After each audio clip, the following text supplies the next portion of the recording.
அனைவருக்கும் நண்பகல் வணக்கம். அருணை தமிழ் சங்கத்தில் இருந்து வந்திருக்கும் திருக்குறள் காமராசு ஐயா அவர்களையும்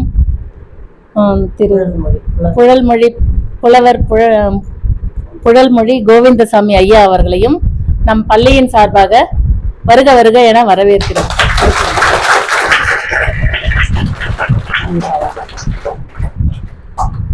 நம்ம உலக பொதுமறையான திருக்குறளை பற்றி கூற வந்துள்ள அவர்களை நம் பள்ளியின் சார்பாக வரவேற்பதில் மிக்க மகிழ்ச்சி அடைகிறேன்.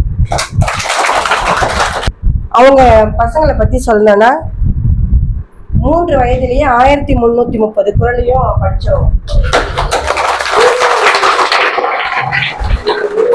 சாருக்கு 2 மகள்கள் தான். அவங்க 6ஆம் வகுப்பு படிக்கும் போதே அண்ணாமலையார் கோவில் 1330 குறளையும் சொல்லி சென்னை வேலம்மாள் அவங்க 2 பிள்ளைங்களும் தத்தெடுத்துக்கினாங்க. இந்த 2 பிள்ளைங்களையும் படிக்க வைக்க வேண்டியது என் பொறுப்புன்னு சொல்லிட்டு 2 பிள்ளைங்களையும் அவங்க தான் படிக்க வச்சாங்க. சாருக்கும் அவங்க ஒய்ஃப்க்கும் அங்கேயே வேலை கொடுத்தாங்க. வேலை கொடுத்துட்டு இப்ப பெரிய மகள் மருத்துவரா இருக்கிறாங்க. சின்ன மகள் என்ஜினியரிங் முடிச்சுட்டு கம்பெனில ஒர்க் பண்றாங்க. அவ்வளவுதான். இப்போ உலகம் முழுவதும் திருக்குறள்ல பரப்புற இதெல்லாம் இணைய வழி மூலமா ஐயா அவர்கள் செஞ்சுட்டு இருக்கிறாங்க. விடிய காலம் 5 to 6 அமெரிக்க மாணவர்கள், 6 to 7 நம்ம திருவண்ணாமலை மாவட்டம் இல்ல தமிழ்நாடு மாணவர்கள், ஈவினிங் திரும்ப அதே போல 6 to 7 அமெரிக்க மாணவர்கள், இரவு 8:30 9:10 வரைக்கும் பொருளுணர்ந்து படித்தல் பெரியவங்க எல்லாம் படிச்சுன்னு இருக்கிறோம். அந்த திருக்குறளை பரப்புற பணியை பொது சேவையா ஐயா செஞ்சுட்டு இருக்காரு. வாழ்க நிரந்தரம், வாழ்க தமிழ் மொழி, வாழிய வாழியவே. ஏழ்கடல் வைப்பினும் தன்மனம் வீசி இசை கொண்டு வாழியவே. எங்கள் தமிழ் மொழி, எங்கள் தமிழ் மொழி என்றென்றும் வாழியவே. வள்ளுவன் தன்னை உலகினுக்கே தந்து வான்புகழ் கொண்ட தமிழ்நாடு. வணக்கம் வணக்கம் வணக்கம் என்று சொல்லுகிற போது உங்களை நன்றாக அவர்கள் வளர்த்திருக்கிறார்கள் என்று போகும். மொத்தம் 2வது, இப்போ நாங்கள் தான் எங்கள் மிதியடியை தாறுமாறாக விட்டுருக்கிறோமே ஒழிய உங்கள் மிதியடியை வரிசையாக விட்டுக்கிறீங்க. அதுக்காகவே உங்களுக்கு ஒரு பாராட்டு. வரிசையாக அந்த மாதிரி விட்டு பழகணும். அதே ஒழுக்கம்தான் பின்னால் வரும். குழந்தைகளே, நல்ல நல்ல பிள்ளைகளை நம்பி இந்த எதிர்காலத்திலே எல்லோரும் இந்நாட்டு மன்னராக இருக்கின்றவர்கள் நீங்கள் தான். அப்துல் கலாமும் இந்த மாதிரி கிராமத்து பள்ளிக்கூடத்தில் ஏழை பள்ளிக்கூடத்தில் படித்தவர் தான். அவர் உலக அளவில் உயர்ந்தாருன்னு சொன்னால் நீங்கள் உயரலாமா உயரக்கூடாதா? உயரலாம், உயரணும். நீங்கள் படித்ததுனால அந்த ராமேஸ்வரம் பள்ளிக்கூடம் தொடக்க பள்ளியை அவர் முதல்ல ஜனாதிபதி ஆனதோ ராமேஸ்வரத்துக்கு போய் சுப்பிரமணிய சர்மா 1ஆம் கிளாஸ் வாத்தியார்கிட்ட காலில் எழுதுறாருன்னா. அவருக்கு பிடிச்ச திருக்குறள் மகாத்மா காந்தி தமிழனா பிறக்கணும். எதுக்கு பிறக்கணும்னு சொன்னால் அடுத்த பிறப்பில் தமிழனா பிறந்து திருக்குறளை படிக்கணுன்றதுக்காகவே தமிழனா. இப்போ நாமளே தமிழனா பிறந்திருக்கிறோம், தமிழ்நாட்டிலே பிறந்திருக்கிறோம். தமிழில் உங்கள் டீச்சர்லாம் ஆசிரியர்லாம் ரொம்ப நல்லா. அவங்க பொண்ணு ஜிப்மரில் மருத்துவராகுது. அவங்க எப்படி சொல்லிக் கொடுப்பாங்க தெரியுமாம்மா? அது அப்படியே அவங்க பிள்ளைங்க கூட அப்படி சொல்லிக் கொடுக்க மாட்டாங்க, நான் பிள்ளையாவே சொல்லி கொடுத்தாங்க. முதல்ல எப்படி படிக்கணும்னு சொன்னால் 1 2 3 133 எழுதிக்கணும். 133 எழுது. 1 கடவுள் வாழ்த்து, 2 வான் சிறப்பு, 3 நீத்தார் பெருமை, 4வது அறநூறு இருத்தல் அப்படின்னு எழுதிக்கணும். 10 ஒரு நாளைக்கு வரப்படுத்துங்க. அதிகாரம் மட்டும் வரப்படுத்தினீங்களா? அவன் பார் தக்கார் தகவலர் என்பது அவரவர் எச்சத்தார் காணப்படும். திருக்குறளை ஒரு 10 திருக்குறள் சொல்றவங்க யாரா இருக்கிறாங்க? இங்க எனக்கு 10 நல்ல தமிழ் பேரா வச்சுக்கிறாங்க.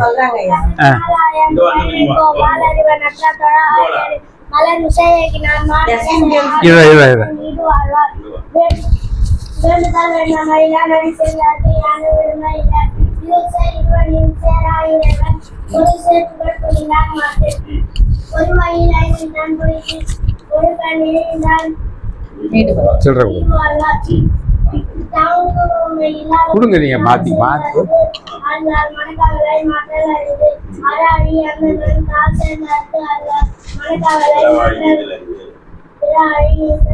உங்ககிட்ட இருந்தா கொடுமா, நான் நம்புறேன்.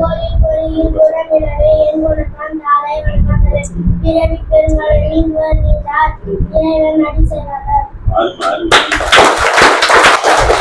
ரெண்டு கையால வாங்க. இப்ப கொண்டு போய் உங்க அம்மா கிட்ட கொடுக்கணும். எங்க கொடுக்கணும்? அம்மா கிட்ட கொடுக்கணும். அப்படியே வச்சு இருக்கணும். இப்போ ஜனாதிபதி கிட்ட பரிசு வாங்கணும். அடுத்த தரம் முதலமைச்சர் 1330 குரலை ஒப்பிச்சுட்டு முதலமைச்சர் கிட்ட 15,000 ரூபாய் பரிசு வாங்குவோம். வாங்குறீங்களா? வாங்குவோம்னு சொல்றான். கை தூக்குங்கடா. இத பாடுறா, எல்லாரும் தூக்குடா. நான் இளமையர் கல்வி சிலமேல் எடுத்து சொல்றேன் பாடுறா. எங்களுக்கு சொல்லி கொடுத்த இந்த வேளாங்கண்ணி டீச்சரையும் பாலசுப்ரமணியம் தமிழாசிரியரும் நாங்கள் எந்த காலத்திலும் மறக்க மாட்டோம். அவங்க நல்லாவே சொல்லி கொடுத்தாங்க. இப்போ செய்தித்தாளில் வர்றப்போ பார்த்தா ஆசிரியர் திருவிழா இவ்வளோ மனசு. இப்போ சொல்கிறேன் பாடுறா கண்ணு. இப்போ சொல்கிறேன், நீங்கள் இப்போ வரப்படுத்திட்டீங்கன்னா எப்பவுமே மறக்காது. திருக்குறளை ஒரு மனுஷன் படிச்சுட்டான்னு சொன்னால் முழு மனுஷனாக இருப்பான். தப்பு செய்யாத மாட்டம் இருக்கக்கூடாது. தப்பு செஞ்சால் கூட நம்ம தப்பு செஞ்சிட்டோமேனு வருத்தப்படுவான். திருக்குறளை இங்கே மட்டும் சொல்லிக் கொடுக்கக்கூடாதுன்னு சொல்லிட்டு உலகெங்கும் சொல்லிக் கொடுக்குற ஒரு நண்பர் வந்தார், காமராஜ். இது வரைக்கும் பள்ளிக்கூடத்தில் மட்டும் சொல்கிறோம். இப்போ வெடிகால 5 மணிக்கு ஆனால் துபாய் பசங்க 48 படிக்குதுங்க. அப்புறம் வெடிகால இன்னும் 1 மணி நேரம் பொறுத்து அமெரிக்கா பசங்க படிக்குதுங்க. அவங்க சம்பளம் கொடுக்குறேன்னு சொல்கிறாங்க. எனக்கு 10,000 ரூபா போதும்னு இவர் சொல்கிறார். அத்தை நீங்கள் எதுனா செலவு வச்சிங்க அப்படின்றாரு. நான் என்ன நினச்சேன், அத்தை வாங்கின்னு வந்து அவங்க பணக்கார நாடு, இந்த பிள்ளைங்களுக்கெல்லாம் கொடுக்கலாமான்னு நினச்சேன். அப்படி செய்யக்கூடாதுன்னாரு. அவர் சொன்னதான் நியாயம். செல்வங்களே, கண்களே, கண்ணின் மணிகளே, எல்லோரும் இந்நாட்டு மன்னர் ஆகணும். நாம் அப்துல் கலாம் மாதிரி ஆகணும், கல்பனா சாவ்லா மாதிரி ஆகணும் அப்படின்னு சொல்லிட்டு எல்லாரும் நினச்சி படிக்கணும். இன்னைக்கிலிருந்து படிக்க ஆரம்பிச்சிருங்க. படிப்பு தவிர வேற ஒரு எண்ணம் இருக்கக்கூடாது. நல்ல ஆசிரியர் பெருமக்கள் வாய்த்திருக்கிறார்கள். குறிகளும் நெறிகள் யாவும் குணமுளான் என்றே கூறும்.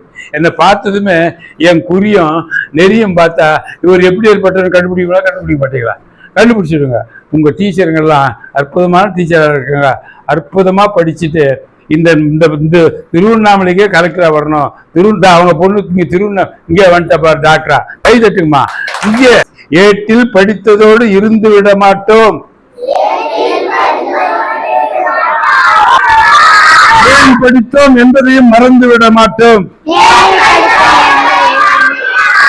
ஏன் படித்தோம் என்பதையும் மறந்து விட மாட்டோம். நாட்டில் நெறி தவறி நடந்து விட மாட்டோம். நல்லவர்கள் போற்றும்படி வாழ்வோம். நல்லவர்கள் போற்றும்படி வாழ்வோம். போற்றும்படி வாழ்வோம். வணக்கம். புலவர் ஐயா அவர்களை நம் பள்ளியின் சார்பாக பொன்னாடை போட்டு மகிழ்ச்சி.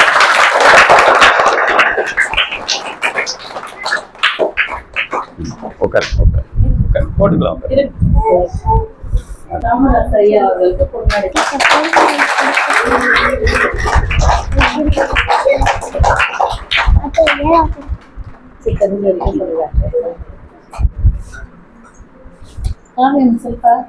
திருக்குறள் கடவுள் வாழ்த்து. அகர முதல எழுத்தெல்லாம் ஆதி பகவன் முதற்றே உலகு கற்றதினால் ஆய பயன் என்கொள் ஆளறிவன் நற்றா துயாரினி மலமிசை நான் மானடி சேர்ந்தார் இளமிசை நீடு வாழ்வார் வேண்டுதல் வேண்டாம இளா நடி சேர்ந்தார்க்கு ஆண்டும் விடுமை இல இருணையும் சேரா பொருள் சேர்ப்புகள் புடிந்தால் மாட்டு பொறுவாயில் ஐந்தவைத்தான் போய் தீர்வொழுக்க நெடி நின்றான் நீடு வாழ்வார்.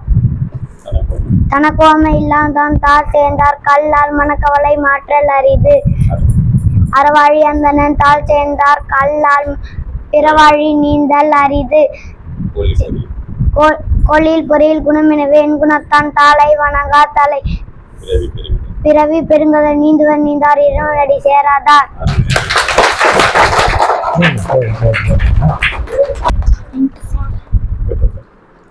ஈன்ற பொழுதில் பெரிதுவக்கும் தன் மகனை சார்ந்தோன் என கேட்ட தாய். வெள்ளத்தனிய மலர் நீட்டும் மாந்ததம் உள்ளத்தனியது உயர்வு. கற்க கசடரை கற்பவை கற்றபின் நிற்க அதற்கு தக.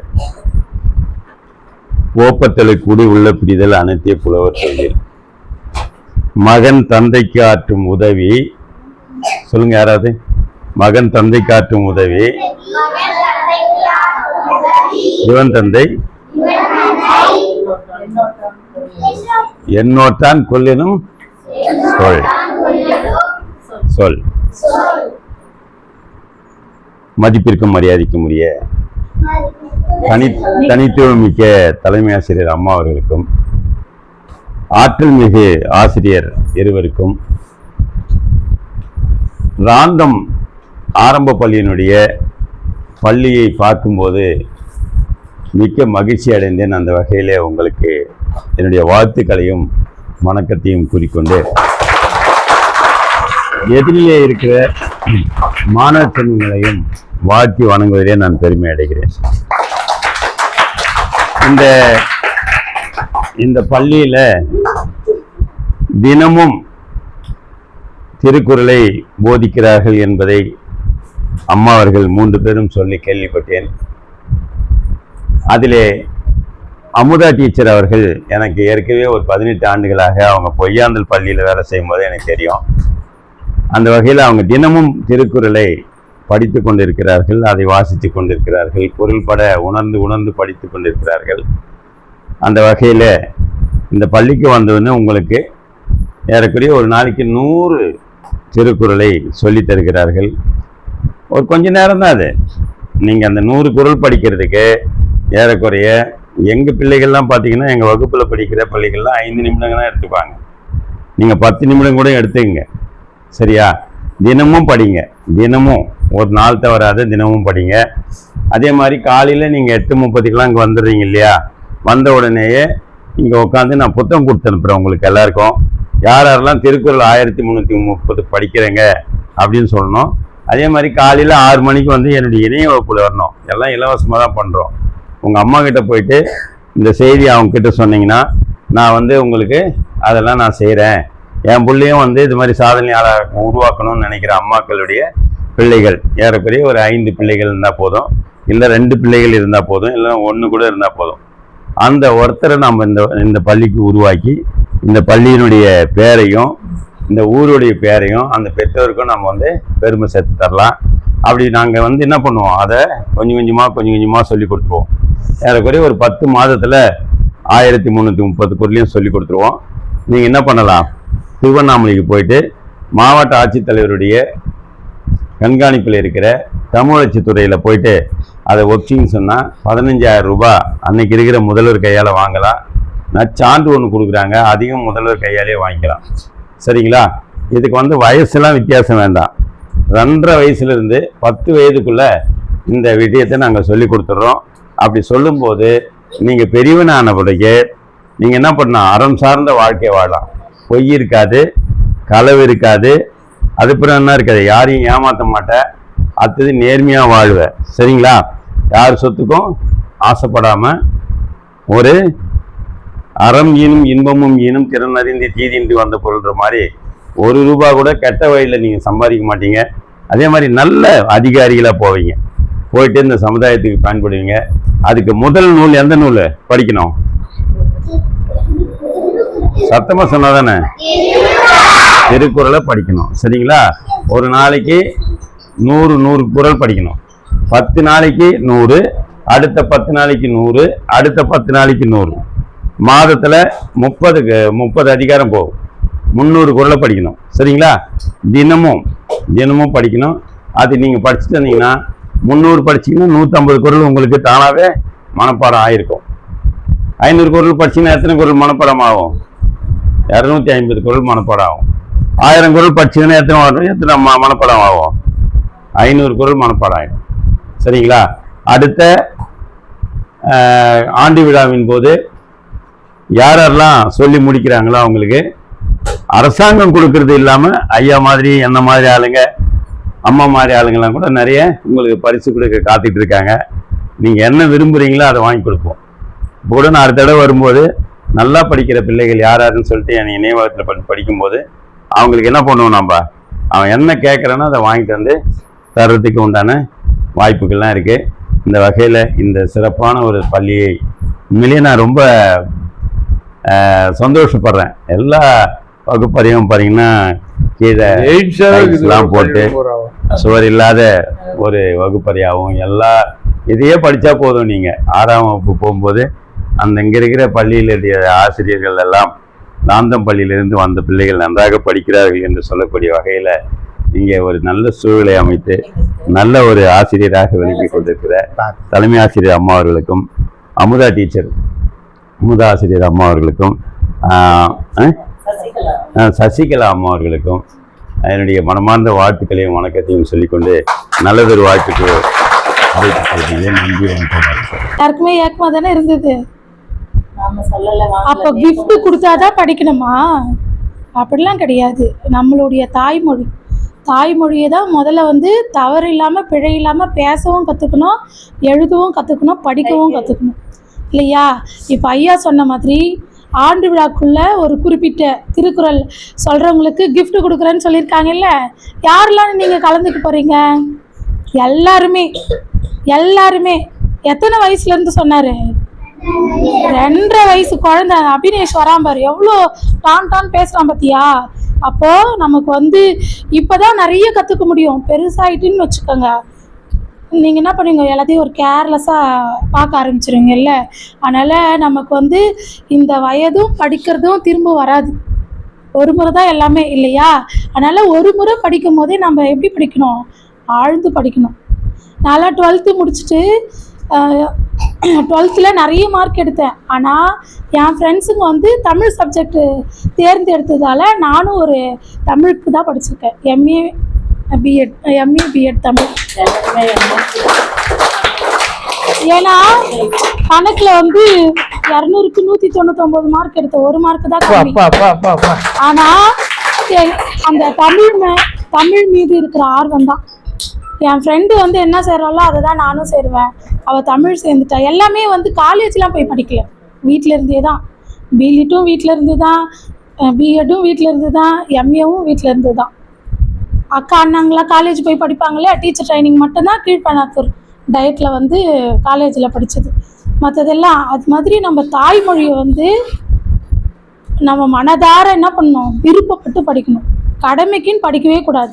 எந்த ஒரு லாங்குவேஜாக இருந்தாலும் கடமைக்குன்னு படிக்கவே கூடாது. அதை விருப்பப்பட்டு படித்தோம்னா எல்லாமே நமக்கு சக்ஸஸ் தான்.